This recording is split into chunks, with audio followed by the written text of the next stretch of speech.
Hi guys, yesterday we were selling pound USD guys. We hit both of our targets successfully. So we made money, money baby, money.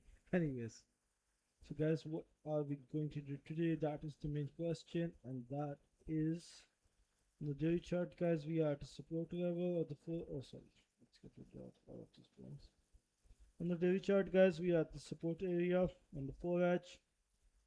We are in the bearish trend. On the 1 edge guys, we have this kind of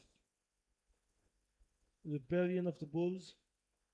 So I go with the rebellion because I am a rebel, and hence my first target is 1.35002, and guys my next target is 1.35144.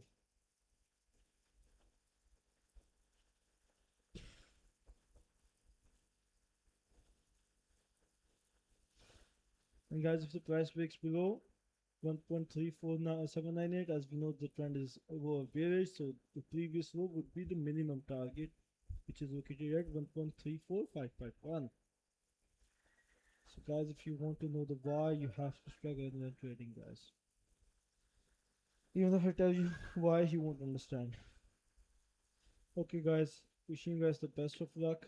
Hope you guys make money trading this pair. Now I can just move the support to 1.3477. Yeah, let's move it to there. Wishing you guys the best of luck. Hope you guys make money trading this pair. And see you guys tomorrow.